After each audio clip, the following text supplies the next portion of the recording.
प्रिय ओशोधारा मित्रों एवं रामायण सत्संग प्रेमियों, रामायण सत्संग के आज तीसरे भाग में मैं आचार्य ओशो प्रभाकर आप सभी मित्रों का हार्दिक स्वागत करता हूं। आरंभ में 2 मिनट भगवान श्री राम की स्तुति। आप चाहें तो आप भी मेरे साथ गुनगुना सकते हैं। श्री रामचंद्र कृपालु भजु मन, हरन भव भय दारुणम, नव कंज लोचन कंज मुख, कर कंज पद कंजारुणम, कंदर्प अगणित अमित छवि, नवनीत मानहु तरित रुचि, शुचि नौमि जनक सुताभरणम, भज दीन बंधु दिनेश, दानव दैत्य वंश निकंदनम, श्री रामचंद्र कृपालु भजु मन, हरन भव भय दारुणम। प्रिय मित्रों, मुझे अनेक मित्रों ने फ़ोन किया कि आप रामायण सत्संग में आज हमें नवधा भक्ति के बारे में कुछ कहें, क्योंकि जो शिक्षित वर्ग के मित्र हैं वे भी पूजा पाठ स्तुति जाप में फंसे रह जाते हैं, अटकाव रह जाता है।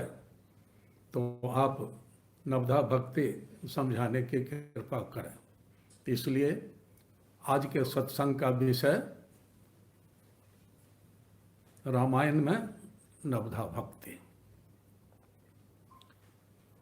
मैं आपसे निवेदन करता हूं कि आप ध्यानपूर्वक और प्रेम पूर्वक सुनें और आपको बहुत अच्छा लगेगा।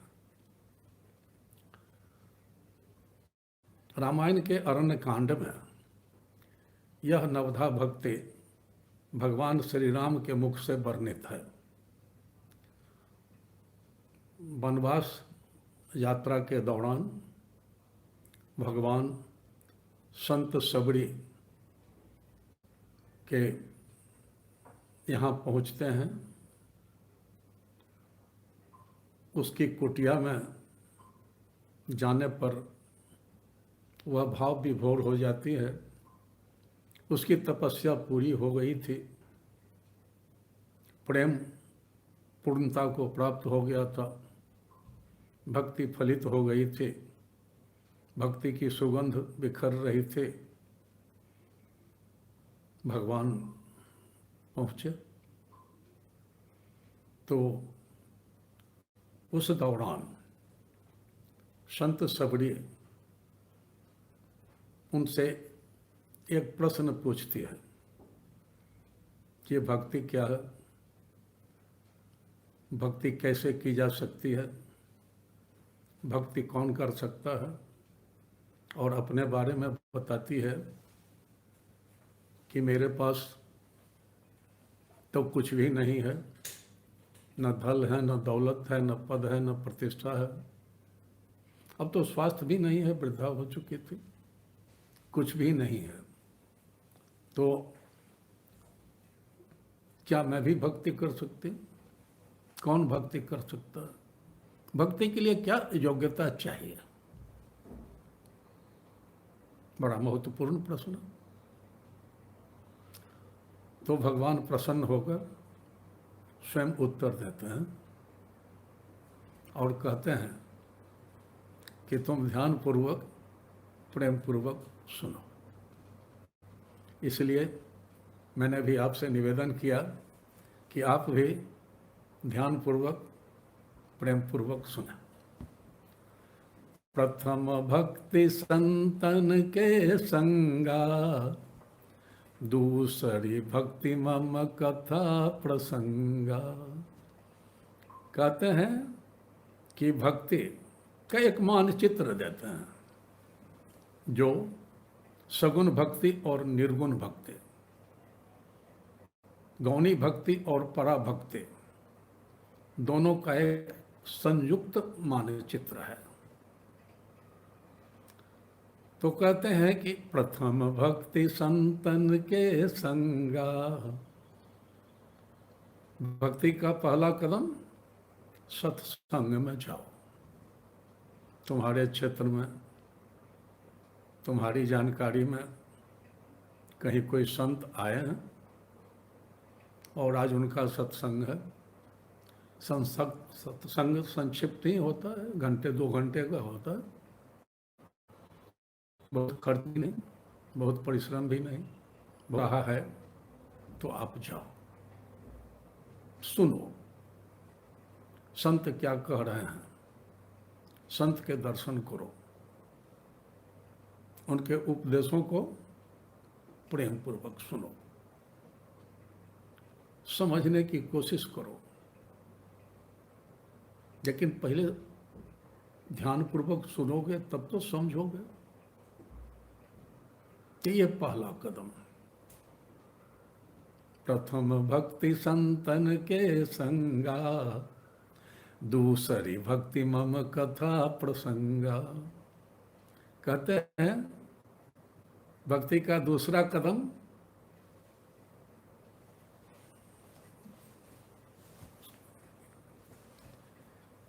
कि अब सत्संग तो तू सुन चुके, सुनने के बाद तुमने मनन चिंतन किया, अब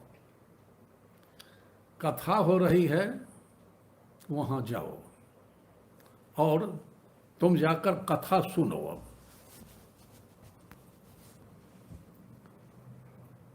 प्रेम पूर्वक सुनो। सत्संग तो घंटे 2 घंटे का था और एक ही दिन का होता है।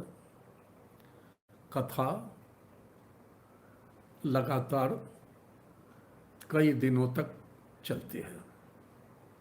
कथा तो 5 दिन, 10 दिन, 20 दिन, 1 महीना तक चलती है। लेकिन 2, 4, 5 दिन तो जा सकते हो। कहीं राम कथा हो रही है, कहीं कृष्ण कथा हो रही है, कहीं भागवत कथा हो रही है, कहीं शिव कथा हो रही है। जाओ, सुनो, उसका आनंद लो। और कथा में क्या कहा जा रहा है, क्या उपदेश दिया जा रहा है, जिनकी कथा कही जा रही है उनके जीवन के किन पहलुओं को प्रस्तुत किया जा रहा है, कथा का आनंद लो। तो कहते हैं कि यह दूसरा कदम हुआ। तो भक्ति के मार्ग पर 2 कदम चले। गुरुपद पंकज सेवा, तीसरी भक्ति अमान। अब तू कई संतों को देख चुके, सत्संग में सुन चुके और कथाओं में जाकर कई संतों को देख चुके। मैंने देखा 2-4 संतों को कथा में देखा तो कोई न कोई अच्छे लगे होंगे, और जो अच्छे लगे, जिनके साथ तुम्हारी ट्यूनिंग मिली, वे तुम्हारे गुरु हुए। अब तुम गुरु के चरणों में समर्पण करो। गुरुपद पंकज सेवा, गुरुपद चरण, पंकज अर्थात कमल। गुरु के चरणों को हमेशा कमल कहते हैं, चरण कमल। ये नहीं कि केवल गुरु के पास जाओ, गुरु के चरणों में समर्पण करना है। समर्पण करो। तीसरी भक्ति अमान। अब मान का ख्याल मत रखो कि मैं धनवान हूँ, मैं बलवान हूँ, मैं विद्वान हूँ, मैं शक्तिमान हूँ, मैं यह हूँ, मैं वह हूँ। छोड़ो इन सारी बातों को। मान का ख्याल करोगे तो वो अहंकार है, वह अवरोध है, तुम कभी भी गुरु के चरणों में समर्पण नहीं कर पाओगे, तो फिर आगे ही नहीं बढ़ पाओ। इसलिए आप पौराणिक कथाओं में सुनते हैं कि बहुत सारे राजे महाराजे राजपाट छोड़कर संतों के, ऋषि मुनियों के, गुरुओं के चरणों में गए और वहाँ जाकर समर्पण किया। महाराजा मनु से लेकर बाद तक जाकर उन्होंने समर्पण किया।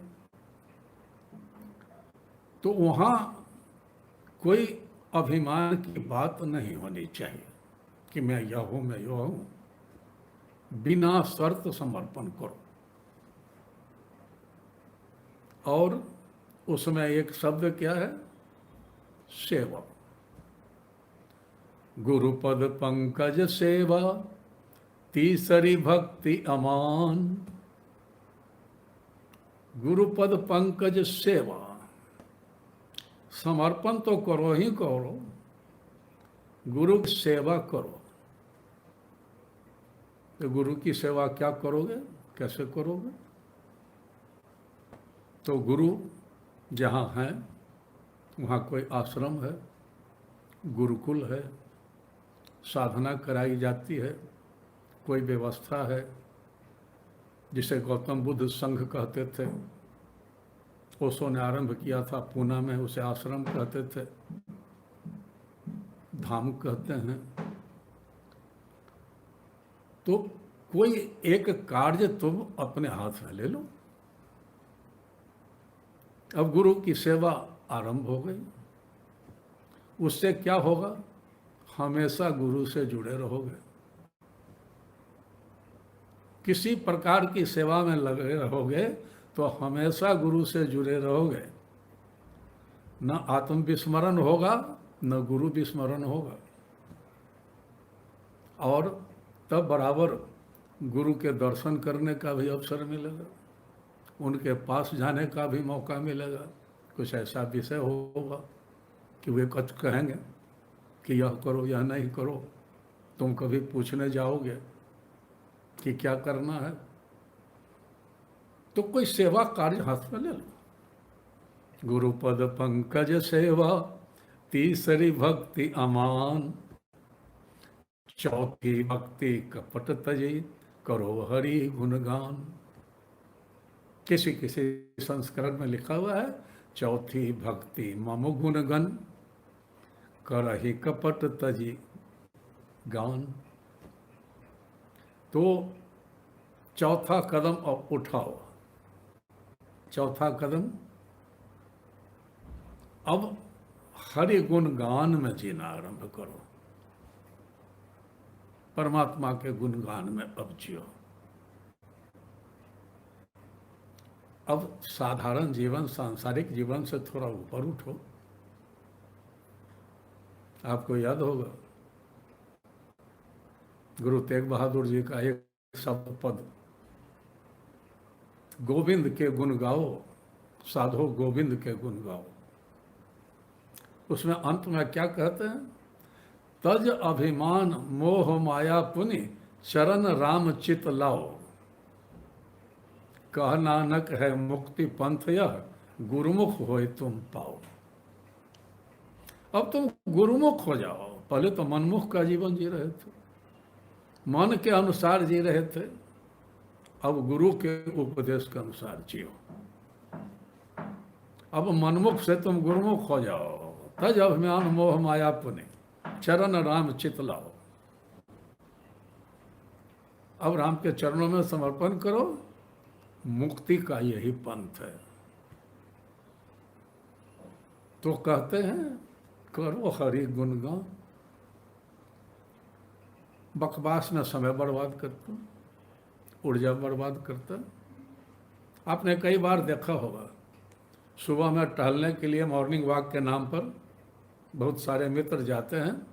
अधिकांश मित्र और अधिक उम्र दराज मित्र 2-4 चक्कर घूमकर कहीं एक स्थान पर बैठ जाते हैं और आपस में वार्तालाप आरंभ करते हैं। जिन समाचारों को वे सभी समाचार पत्रों में पढ़ चुके हैं या टेलीविज़न पर देख चुके हैं, उन्हीं को दोहराते हैं। क्या बकवास! समय नष्ट हो रहा है, ऊर्जा नष्ट हो रही है। यह तो ऐसा हुआ कि आपने देखा है जानवरों को चारा खाते हुए, घास खाते हुए, वो पहले निगल जाते हैं, पेट में रख लेते हैं, और तब फुर्सत के समय बैठते हैं तो पेट में से उस घास को निकाल कर फिर से मुंह में लाते हैं और फिर से उसको चबाते हैं, और चबाने के बाद फिर से निगलते हैं, जिसको पागुर करना कहते हैं, जुगाली करना, अंग्रेजी में रूमिनेशन कहते हैं। वही कर रहे। अरे अब हरि गुणगान में जियो। परमात्मा के गुणों का कोई अंत है? कोई वर्णन कर सकता है? वह तो शब्दातीत है, वर्णातीत है, गुणातीत है। जितना भी गाते चलो, कहते चलो, शेष रह ही जाएगा।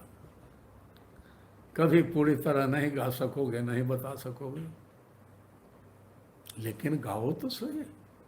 फिर देखो जीवन में क्या आनंद आता है।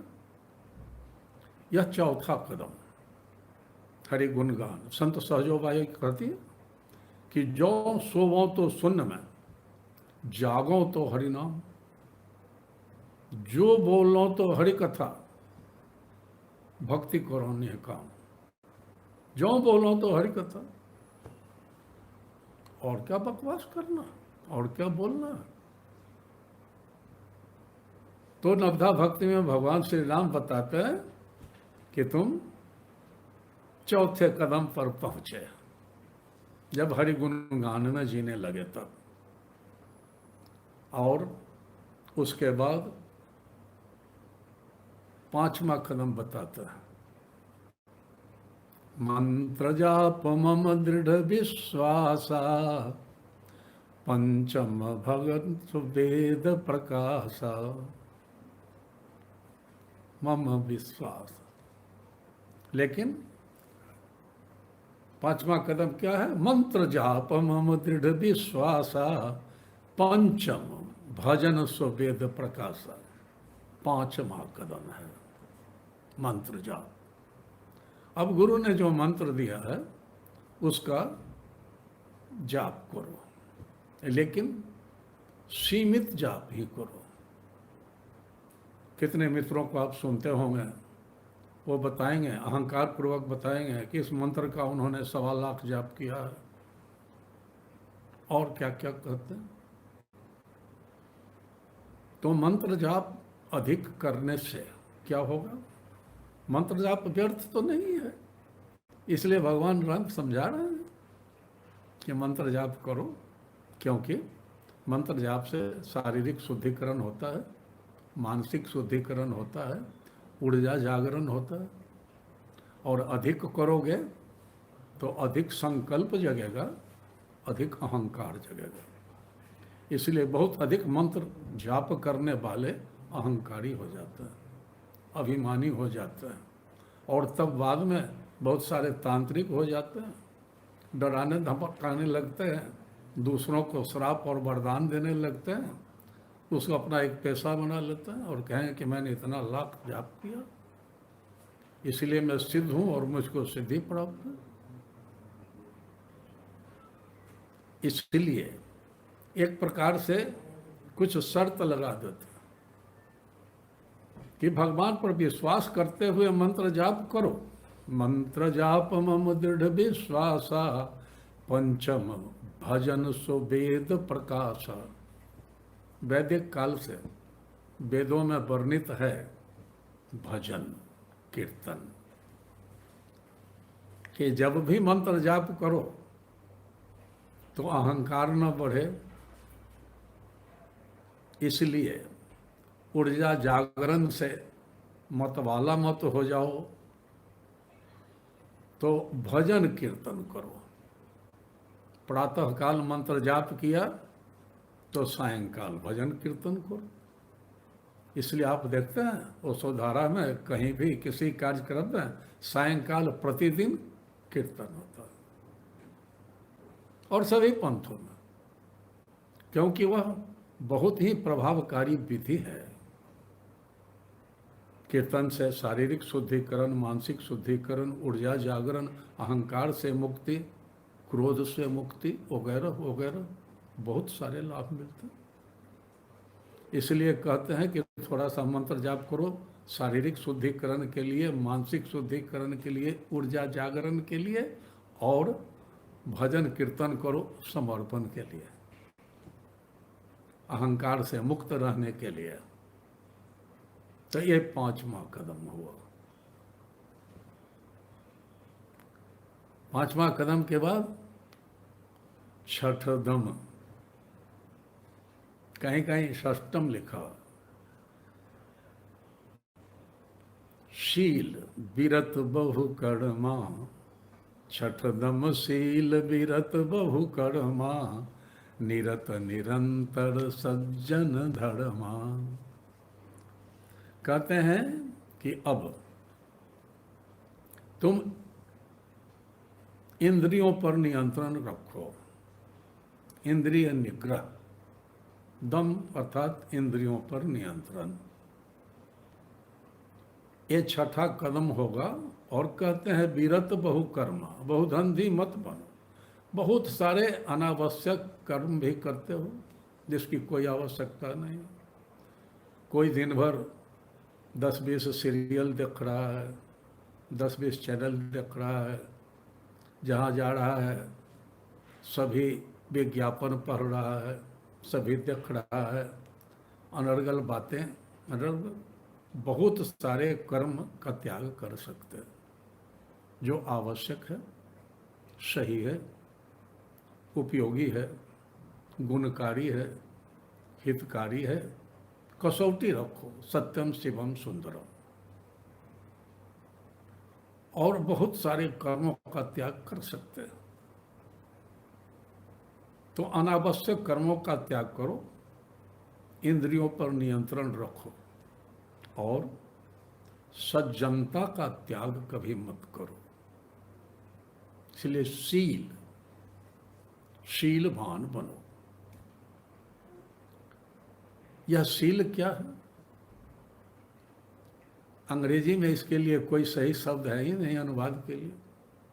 नोबिलिटी कह सकते, सबमिसिवनेस कह सकते, ऐसे विनयशीलता कह सकते, सज्जनता कह सकते। तो कहते हैं ये छठा कदम, शीलवान बनो। संत कबीरदास जी कहते हैं कि शीलवंत सबसे बड़ा, सब रतनन की खान, तीन लोक की संपदा, रही शील में आन। शीलवंत सबसे बड़ा। और हमारे ब्रह्म बिंदु उपनिषद में ऋषि क्या कहते हैं? सत्यम जपो तपो ज्ञानम सर्वा विद्या कला अपि। कि कोई जप तप करके सत्य पा चुका है, कलाकार भी है, गायक भी है, नर्तक भी है, चित्रकार भी है, और भी बड़े बड़े गुण उसमें है। लेकिन नरस निष्फला संति जस शील न विद्यते। अगर उसमें शील नहीं है तो उसके ये सारे गुण व्यर्थ हैं, किसी काम के नहीं। वह शील क्या है? तो ऐसा समझें कि हमारे जितने सद्गुण हैं, उन सारे सद्गुणों को मिलाकर अगर हम इत्र बनावें तो वह सुगंध शील है। Essence of all virtues. तो कहते हैं कि अब तो शीलवान बनो। छठा कदम बड़ा ही महत्वपूर्ण। विरत बहु कर्मा, निरत निरंतर सज्जन धर्मा। सज्जन बने रहो। अब 7वां कदम क्या? तो सप्तम जगत मोहि मैं देखा, मोह से अधिक संत कर लेखा। इस सृष्टि में कण कण में परमात्मा व्याप्त है। परमात्मा सर्वव्यापी है, ओमनी प्रेजेंट। संत कबीरदास जी का एक पद है ना कि दर दीवार दर्पण भयो, जत देखो तत तोय, कंकर पत्थर ठीकरी, सब भय आरती मोय। कंकर पत्थर पेड़ पौधे जीव जंतु सबों में परमात्मा विराजमान है। सबे घट राम बोले, वह सर्वव्यापी है। रत्ती भर भी अंतरिक्ष में कोई स्थान खाली नहीं है जहां परमात्मा नहीं है। अब तुम अनुभव करने का प्रयास करो, देखने का प्रयास करो, झलक मिलेगी। अब तुम नजर तो रखो, क्योंकि अब तुम सुमिरन में जी रहे हो। करो हरि गुणगान। तो 6 कदम चल चुके हो, सज्जन भी बन चुके हो और सुमिरन में भी जी रहे हो। तो अब सर्वव्यापी परमात्मा की झलक मिल सकती है। तो देखो तो, क्योंकि परमात्मा की झलकें मिलेगी। कभी सूर्योदय में मिलेगी, कभी सूर्यास्त में मिलेगी, कभी चांद में मिलेगी, कभी फूलों में मिलेगी, कभी पक्षियों के संगीत में मिलेगी, कभी समुद्र की विराटता में मिलेगी। तो अब अनुभव करने का प्रयास करो सर्वव्यापी परमात्मा का अनुभव। और अगर झलक भी मिलने लगे, परमात्मा दिखाई भी पड़ जाए कभी, तो कहते हैं कि परमात्मा और संत, तुम्हारे गुरु, अगर दोनों एक ही साथ दिखाई पड़ जाए, तब किसको पहले प्रणाम करोगे? एक दोहा है संत कबीरदास जी का कि गुरु गोविंद दो खड़े, काके लागो पाए। कि हमारे गुरु और गोविंद दोनों एक ही साथ मिल गए। अब तो दुविधा उत्पन्न हुई कि किनको पहले प्रणाम करूं, किनका चरण स्पर्श करूं। तो तुरंत उन्होंने निर्णय लिया कि बलिहारी हो गुरु के, गोविंद दियो दिखाए, पहले गुरु को प्रणाम। क्योंकि गुरु ने ही मुझको गोविंद से परिचय कराया, गोविंद के पास पहुंचाया। मैं तो जानता भी नहीं था गोविंद को और स्वयं खोज भी नहीं सकता था।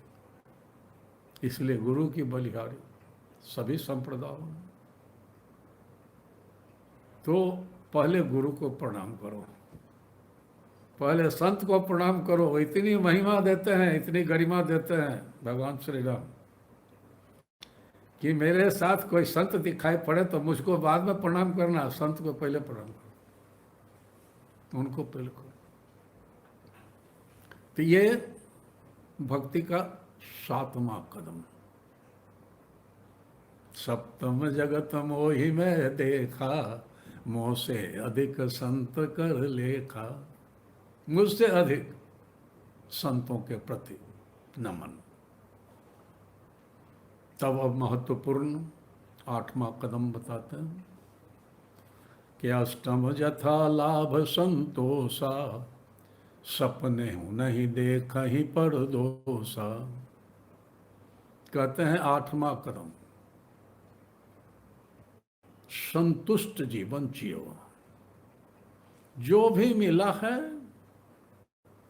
उससे संतोष करो। जो आवश्यकता आ पड़ी है उसके लिए पुरुषार्थ करो और संतुष्ट जीवन नहीं जियो। और चाहिए क्या? अरे गोधन गजधन बाजीधन और रतन धन खान, जब आवे संतोष धन सब धन भूरि समान। ये संत कबीरदास जी का पद है। पुराने जमाने में कितनी गायें हैं, कितने घोड़े हैं, कितने हाथी हैं, राजा महाराजा के यहाँ यह सब भी गिने जाते थे। हीरे जवाहरात सोने चांदी रत्न के अतिरिक्त जो साम्राज्य भूमि की सीमा होती थी उसके अतिरिक्त, लेकिन अगर संतोष नहीं है तो सारा धन व्यर्थ। तब और क्या चक्कर में फंसा है? लोभ है, मोह है? नहीं। अष्टम जथा लाभ संतोषा, जो मिला है, जो प्राप्त है उसमें संतुष्ट रहो, और जो आवश्यकता है उसके लिए पुरुषार्थ करो। और सपने हो नहीं देखूं पर दोषा, इसमें भी एक शर्त जोड़ रहा है कि अष्टम जथा लाभ संतोषा, सपने हो नहीं देखूं पर दोषा। सपने में भी दूसरों के दोषों को नहीं देखो, दूसरों में क्या त्रुटियां हैं, क्या अवगुण है, उसकी उपेक्षा करो, मत देखो, छोड़ो। और कहते हैं कि सपना में भी नहीं देखो, ऐसा सोचो ही नहीं। और ये तो बड़ा मुश्किल काम है, क्योंकि अभी जो हालत है, अभी जो जीवन शैली है, जिस प्रकार जी रहे हैं, उसमें तो जहाँ जाते हैं वहाँ गलती ही दिखाई देती है। जिससे मुलाकात होती है उसमें गलती ही दिखाई देती है। ऐसा कोई आदमी नहीं है जिसमें गलती नहीं दिखाई दे रही। ऐसी कोई जगह नहीं है जहाँ पर गलती नहीं दिखाई दे रही। ऐसी कोई व्यवस्था नहीं है जहाँ पर गलती नहीं दिखाई दे रही। ये कह रहे हैं कि दूसरे का दोष देखो ही नहीं। सपने हो नहीं देखूं पर दोषा। और हालत क्या हो गई है, कैसे आजकल जी रहे हैं, और भारत से ज्यादा यूरोप अमेरिका। कुछ भी मिला नहीं संतोषा, जगह जगह देखूं पर दोषा। कुछ भी मिल गया, अरब खरब पति हो गए, संतोष ही नहीं मिला, तो सब व्यर्थ है। और दूसरों में केवल दोष ही दोष दिखाई दे रहे हैं सदा। इसलिए आपने देखा होगा कि जीवन शैली इस प्रकार की निगेटिव हो गई, निगेटिविटी से भर गई। ऐसा कोई व्यक्ति है जिसमें कोई गुण नहीं हो, और ऐसा भी कोई व्यक्ति नहीं है जिसमें कोई अवगुण नहीं। मनुष्य तो मनुष्य है, और वो बिल्कुल सही बात। आपने शायर आजम शकील बदायूनी का एक गीत सुना होगा कि न मैं भगवान हूँ न मैं शैतान हूँ, दुनिया जो चाहे समझे, मैं तो इंसान हूँ। मुझ में भलाई भी, मुझ में बुराई भी, थोड़ी सी मैल दिल में, थोड़ी सफाई भी, थोड़ा सा नेक हूँ, थोड़ा बेईमान हूँ। दुनिया जो चाहे समझे, मैं तो इंसान हूँ। अब हो क्या गया है कि उस तरह की भी बात अब नहीं रह गई है। अब पूरी की पूरी बात निगेटिव हो गई है, ऐसा अब दृष्टिकोण हो गया। इसलिए अब कहते हैं ना कि मनुष्य शैतान हो गया। अब निगेटिविटी बढ़ती गई है, पॉजिटिविटी घटती गई है। तो ऐसी अब हालत हो गई है कि जगह जगह दूसरों की गलतियां दिखाई दे रही हैं। कोई ऐसा स्थान ही नहीं जहां गलती नहीं दिखाई दे रहा, कोई ऐसा व्यक्ति नहीं। तो बड़ा जीना मुश्किल है, तो भक्ति क्या करो। इसीलिए कहते हैं कि अष्टम जथा लाभ संतोषा, सपने हो नहीं देखहीं पर दोषा। अब अंतिम कदम, 9वां कदम बताता है। नवम सरल चित छल बलहीना, मम भरोस ही हर्ष न दीना। 9वां कदम क्या है? अब सरल हो जाओ, अर्थात अहंकारहीन हो जाओ, स्वाभाविक जीवन जियो, छल प्रपंच को छोड़ो। पहले ही कह चुके हैं कि गुरु के चरणों में समर्पण करो, उसके बाद जो हरि गुणगान करो तो कपट तजे, कपट अर्थात पाखंड, छल प्रपंच। भीतर कुछ और है, बाहर कुछ और है, बनावटी व्यवहार नहीं। अब सरल हो जाओ, बाहर भीतर एक। नवम सरल चित छल बलहीना। अब दाव पेच की बात छोड़ो, चतुराई छोड़ो। वो संसार में बुद्धि का प्रयोग, चतुराई का प्रयोग उपयोगी है, भक्ति में कोई आवश्यकता नहीं है। और छल प्रपंच तो संसार में भी बुरा। यह अहंकार भी है, पाप भी है, हर दृष्टिकोण से गलत भी है। तो भक्त क्या बनोगे? तो बहुत मुश्किल। तो इसलिए छल प्रपंच का त्याग करो। नवम सरल चित छल बलहीना, मम भरोस हिये हर्षन दीना। कहते हैं कि परमात्मा पर भरोसा करो। अभी तक खुद पर भरोसा करते थे, परमात्मा पर भरोसा नहीं करते। सब कुछ अपना निपटा लेना चाहते थे, अपनी बुद्धिमत्ता पर भरोसा, परमात्मा पर बिल्कुल भरोसा नहीं। आज तक आपने अपने किसी काम को परमात्मा पर छोड़ा? नहीं। आप पूजा पाठ करते हैं, घंटी डुलाते हैं, लेकिन परमात्मा पर भरोसा नहीं। जिसको भरोसा है और पूर्ण भरोसा है, उसके जीवन में चमत्कार घटित होता है तो हमें समझ में नहीं आता। हम मीराबाई को भरोसा पूर्ण था, तो मीराबाई को जहर पिला दिया गया और मीराबाई को कुछ नहीं हुआ, जहर का भी कोई प्रभाव नहीं हुआ। क्यों? कि परमात्मा पर पूर्ण भरोसा है। परमात्मा जो करेगा सही करेगा। आपने पढ़ा, जाना, लंका जल गया, विभीषण का घर नहीं जला। क्यों? कि विभीषण को भगवान पर भरोसा है, वो भक्त। तो भगवान जो करेगा हो, ऐसा चमत्कार हो सकता, होता रहे। अगर भरोसा नहीं है तब तो कहीं ना कहीं से बहुत बड़ी कमी है, जब भरोसा ही नहीं है। एक छोटी सी घटना, पौराणिक घटना। भगवान कृष्ण भोजन कर रहे थे, उनकी धर्म पत्नी रुक्मिणी जी पंखा झल रही थी। भगवान कृष्ण भोजन छोड़कर जल्दी से उठकर जैसे दौड़ चले, फिर रुक गए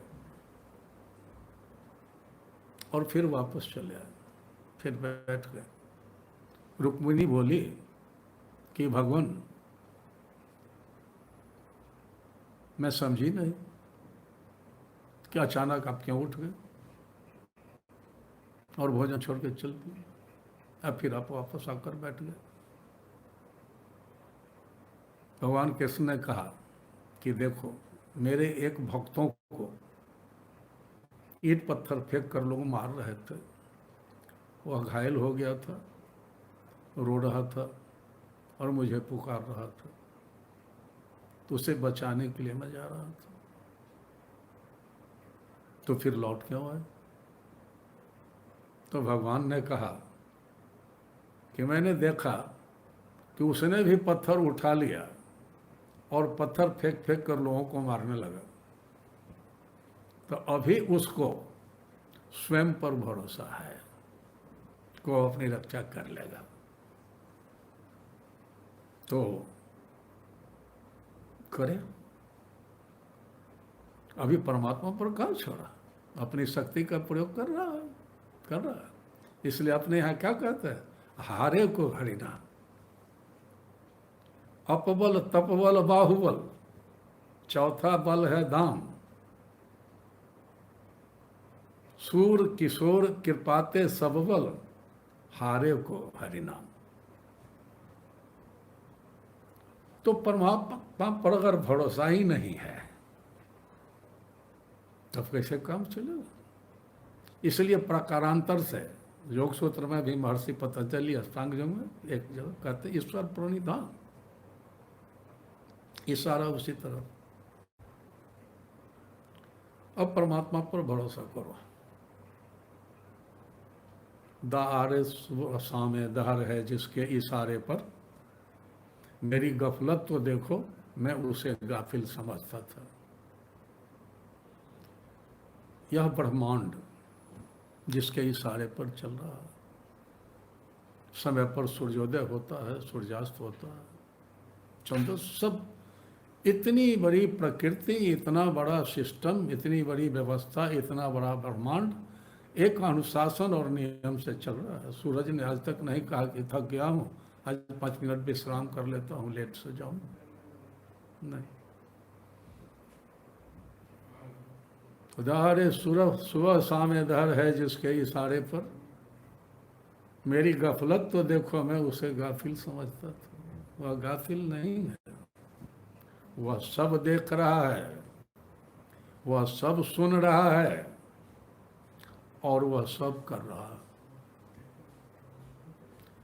और उसने भेजा है आपको, तो जो आपकी जरूरतें हैं उसकी पूर्ति वो कर रहा है। जैसे सभी प्राणियों को ऑक्सीजन चाहिए, तो हवा ऑक्सीजन फ्री, मुफ्त में सबों के लिए इंतजाम। जल चाहिए, 75% जल है पृथ्वी लगभग, सबों के लिए मुफ्त में उपलब्ध है। हाँ, अब मनुष्य की हालत यह है कि ऑक्सीजन भी बेच रहा है और जल भी बेच रहा है। यही गिरावट है। परमात्मा की व्यवस्था को भी हम तोड़ मरोड़ कर रहे हैं अपने लाभ के लिए।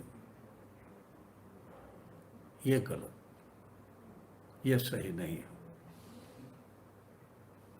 हमको भरोसा नहीं है उस पर।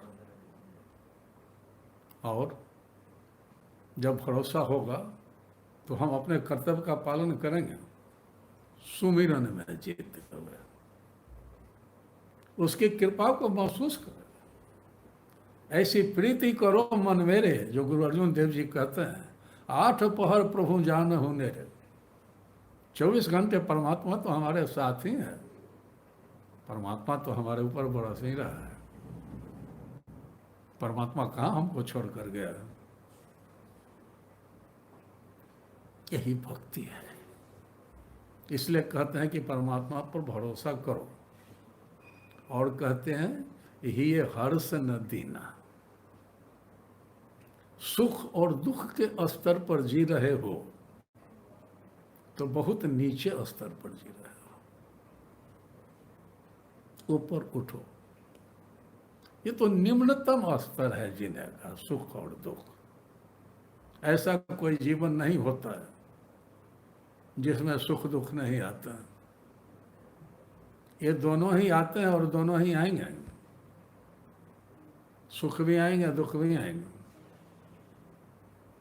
लेकिन लोग सुख चाहते हैं और दुख नहीं चाहते, तो ऐसा तो नहीं हो सकता।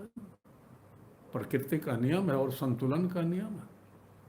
और आप यह भी याद रखें कि आपको यह भ्रम हो सकता है कि हमारे अंबानी जी बड़े सुखी हैं और हमारे नगर के चौराहे पर जो बैठा हुआ भिखारी है वह बहुत दुखी है। लेकिन परमात्मा कभी गलत वितरण भी नहीं करता। यथार्थ क्या है कि अंबानी को हजारों लाखों सुख हैं और हजारों लाखों दुख हैं। जोड़ घटाव करने पर, माइनस प्लस करने पर हाथ में 0। और वह जो भिखारी बैठा हुआ है उसको एक सुख है एक दुख। भोजन मिल गया सुख है, नहीं मिला दुख। जोड़ घटाओ, माइनस प्लस करो, 0, शून्य। तो सुख दुख के स्तर पर जीकर तू क्या भक्ति करोगे? नहीं, उस नीचे स्तर से ऊपर उठो। इसलिए संत कबीरदास जी याद दिलाते हैं ना कि सुख दुख से कोई परे परम पद, तापद रहो समाने, साधो सहज समाधि भले। ये सुख दुख से ऊपर आगे बढ़ो, परम पद तक चलो। परम पद, परमात्मा तक यात्रा कर सकते, चल सकते। और तब आगे भगवान क्या कहते हैं? कहने के बाद कहते हैं कि नभ महु जिन के एक होई, नारी पुरुष सचराचर होई, सोई अति प्रिय प्रिय कामिनी मोरी, सकल प्रकार भक्ति दृढ़ तोड़ी। कहते हैं कि इन 9 में से जिसने एक भी कदम उठाया है, जो एक कदम भी आगे बढ़ा, तो परमात्मा की कृपा उस पर शुरू हो जाती है। वह परमात्मा का प्रिय हो जाता है, क्योंकि उस मार्ग पर चल तो रहा है, बढ़ तो रहा है, जा रहा है, तो आशीर्वाद प्राप्त होना शुरू हो जाता है। कि कोई स्त्री या पुरुष एक कदम भी, परमात्मा की कृपा आरंभ है। और इसलिए जो भी साधक है उस पर परमात्मा की कृपा हमेशा बनी रहती है। आगे बढ़ो, परमात्मा सहायता करेंगे, सहयोग करेंगे। कर्तव्य का पालन तुम्हें ही करना पड़ेगा, कर्म तुम्हें ही करना पड़ेगा। परमात्मा सहयोग करे, आशीर्वाद प्राप्त होगा, परमात्मा का सहयोग प्राप्त होगा, लेकिन आगे बढ़ना होगा। तो कहते हैं कि एक कदम भी जो चल रहा है और जो आगे बढ़ा है वो परमात्मा का प्रिय हो गया, क्योंकि अब वह मनमुख से गुरुमुख हो गया। और अब वह सही मंजिल की ओर बढ़ रहा है। जो स्रोत है, जो मंजिल है, जो सोर्स है, जो डेस्टिनेशन है, अब परमात्मा की ओर बढ़ रहा है। तो प्रिय मित्रों, आप देख रहे हैं कि इन 9 कदमों का मानचित्र सगुण और निर्गुण भक्ति का संयुक्त मानचित्र है, और बड़ा ही उपयोगी है और बड़ा ही सरल है। हमारे पूजा पाठ करने वाले मित्र भी भूल जाते हैं। शीलवान बनना है, इंद्रियों निग्रह से, भजन कीर्तन से,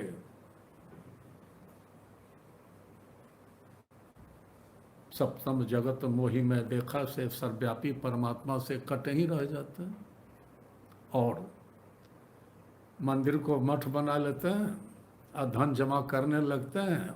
अष्टम यथा लाभ संतोषा तो होता ही नहीं है, और बाकी लोगों को हे दृष्टि से, पाप की दृष्टि से देखते हैं कि वो पापी है। नहीं, बड़ा ही सरल और स्पष्ट भगवान दे रहे हैं, और इन्हीं 9 कदमों पर चलने को नवभक्ति कहते हैं, जो रामायण के अरण्य कांड में वर्णित है। अरण्य कहते हैं जंगल को। तो भगवान जब जंगल में थे तब संत सबरी के यहाँ गए हुए थे, वहीं कुटिया थी और ऋषि मतंग की शिष्या थी, और तपस्या उसकी पूरी हो गई थी, जहाँ से यह नवधा भक्ति का स्रोत पैदा हुआ।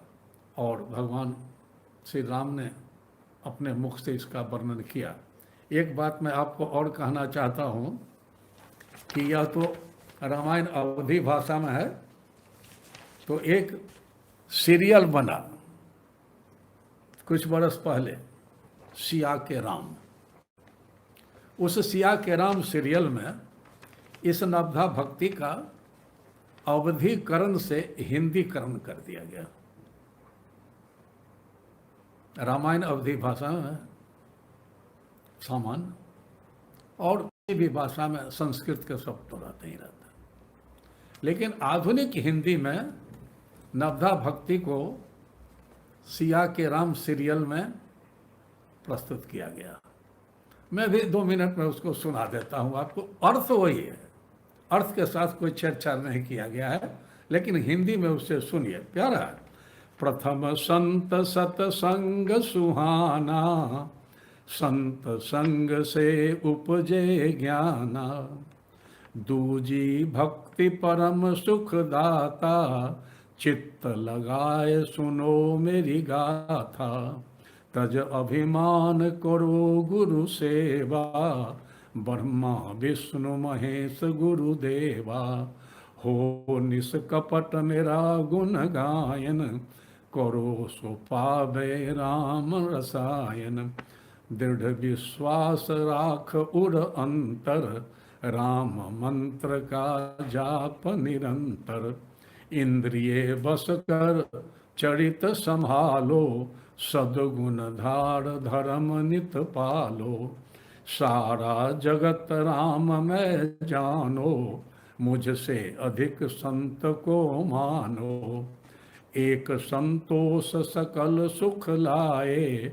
सपने हूँ गिनो न दोष पराए, सरल प्रकृति निश्चल व्यवहारी, मुझ पर करो भरोसा भारी, कोई भी स्थिति हो जीवन में, हर्ष विषाद न रखना मन में, नवधा भक्ति हृदय को राखे, प्रभु कृपा का फल ओ चाखे।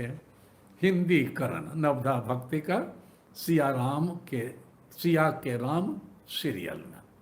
तो प्रिय मित्रों, नवधा भक्ति का सारांश आपके समक्ष मैंने प्रस्तुत किया। अब किसी मित्र को कोई पूछना हो तो कमेंट बॉक्स में प्रश्न लिख सकते, मैं देखकर उत्तर देता हूँ।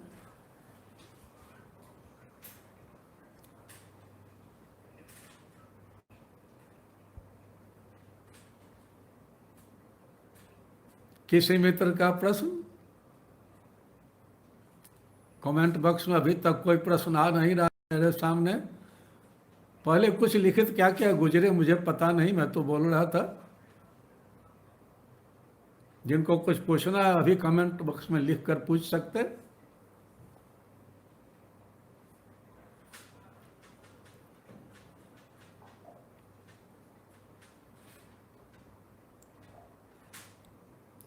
एक मित्र लिख रहे हैं कि विचारों के प्रति दृष्टा भाव रखने पर थकान महसूस होता है।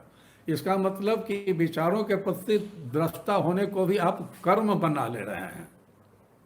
वह कर्म नहीं है। आप कर्म बना लेंगे तो थकावट होगी। तो एक्टिव अवेयरनेस से पैसिव अवेयरनेस पर रहना है। एक्टिव अवेयरनेस में आप बहुत देर तक नहीं रह सकते। पैसिव निष्क्रिय जागरूकता वो भक्ति है। लेकिन आप प्रश्न पूछ रहे हैं वो ध्यान से संबंधित है, भक्ति मार्ग से संबंधित नहीं है। ध्यान पर ज्ञान पढ़ाऊंगा तो अलग से उत्तर दूंगा। तो आप तब तक यह माने कि आपको एक्टिव अवेयरनेस में नहीं रहना है, पैसिव अवेयरनेस में रहना है, तब आपको थकावट महसूस नहीं होगी। जैसे आठों पहर परमात्मा हम पर बरस रहा है, तो हमको क्या करना? हमको कुछ नहीं करना, हमको तो केवल महसूस करना। तब भक्ति। एक मित्र ने पूछा है कि जो ईश्वर हमें देख रहा है, सुन रहा है, समझ रहा है, फिर समर्पण की क्या आवश्यकता है? ठीक आपने पूछा है। समर्पण की कोई आवश्यकता नहीं है आपके लिए। और तब आप काम क्रोध लोभ मोह ईर्षा द्वेष में जियो। जब परमात्मा के प्रति समर्पण नहीं है तो आप ही परमात्मा हो, क्योंकि परमात्मा के अंश हो तो आप शक्तिशाली हो, आप धनवान हो, बलवान हो, बुद्धिमान हो, अपने पर भरोसा है तो अपने भरोसा पर लोग जीते। ऐसे लोग हैं। अंत में संताप, अंत में मृत्यु, अंत में दुख, इसलिए कि परमात्मा पर भरोसा तो है नहीं, तो परमात्मा का कोई सहयोग तो मिला भी नहीं, क्योंकि आपको भरोसा ही नहीं है। तो भरोसा करने की आवश्यकता क्या है? सांसारिक जीवन आपने देख लिया, सब कुछ करके देख लिया, बैलेंस शीट आपके हाथ में है, क्या पाया क्या खोया, और अभी भी आपको परमात्मा पर भरोसा नहीं है। आप सकते हैं कि भरोसा करने की आवश्यकता क्या है? जब तक यह बुद्धि आप में है तब तक समर्पण हो भी नहीं सकता, चाह कर भी आप नहीं कर सकते। इसीलिए कुछ कदम कर चलने के बाद ही समर्पण होता है। समर्पण आरंभ में नहीं होता है, लेकिन एक सामान्य विश्वास करना पड़ता है किसी गुरु पर और उनके मार्गदर्शन में जीवन जीकर, और तब आगे उस विश्वास से श्रद्धा पैदा होती है जब आपको अनुभव होता है, सही जानकारी मिलती है। तो जब तक आप परमात्मा पर भरोसा नहीं करेंगे तब तक आप गुरु पर भी भरोसा नहीं करो, किसी गुरु के पास जाएंगे भी नहीं, तो आप सांसारिक जीवन जिएंगे। तो सांसारिक जीवन जीकर आप दोनों हो सकते हैं, आप सिकंदर हो सकते हैं, आप रावण हो सकते हैं, आप हिटलर हो सकते हैं। समर्पण की कोई आवश्यकता नहीं है, वैसा भी जीवन जी सकते हैं। या और भी आप सांसारिक गुणों में महापुरुष हो सकते, परमात्मा के प्रति कोई समर्पण की आवश्यकता नहीं है, लेकिन हालत वही की वही रहेगी किसी की भी। जब तक आप इस सांसारिक जीवन को जी लेने के बाद गियर परिवर्तन नहीं करेंगे तब तक आपके जीवन में, याद रखना, शांति नहीं मिलेगी, बिना समर्पण के आनंद नहीं मिलेगा। और सारा संसार का धन मिल जाएगा, पद मिल जाएगा, साम्राज्य मिल जाएगा, लेकिन संतोष नहीं होगा, और इसलिए आनंद बिल्कुल नहीं होगा। तो जिसने भी समर्पण नहीं किया उसको आनंद नहीं मिला। परमात्मा तो बराबर बरस रहा है, तो आप छतरी लगा लिया कि हमारे ऊपर मत बरस जाए, तो नहीं बरसे, आपकी मर्जी, मत समर्पण करो। इसीलिए सबों के लिए यह नियम नहीं बनाया जा सकता, और सभी धार्मिक नहीं हो सकते, सभी आध्यात्मिक नहीं हो सकते, सभी भक्त नहीं हो सकते। फिर धार्मिक यात्रा में भी भक्ति मार्ग भी है, ज्ञान मार्ग भी है, लेकिन हर मार्ग में समर्पण का बड़ा मूल्य है। एक मित्र पूछ रहे हैं कि संसार को चालाकी भक्ति के साथ कैसे सधेगी? नहीं सधेगी। चाहे संसार को साध लो, चाहे भक्ति को साधो। हाँ, एक संतुलन रख सकते हैं कि हम संसार में भी शांत जीवन, सफल जीवन, सुखी जीवन जी सकते, जो ओशो कहते हैं जोड़वा से बुद्ध की यात्रा, समृद्धि से मुक्ति की यात्रा।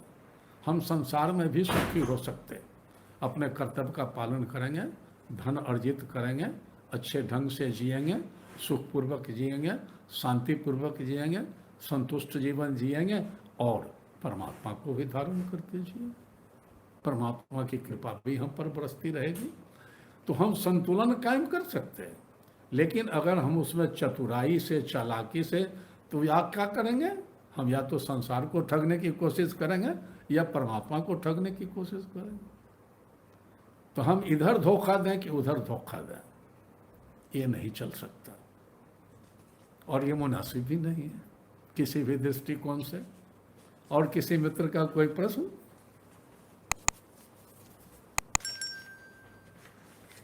एक घंटा तो पूरा हो गया, 2-4 सेकंड आगे बढ़ा है।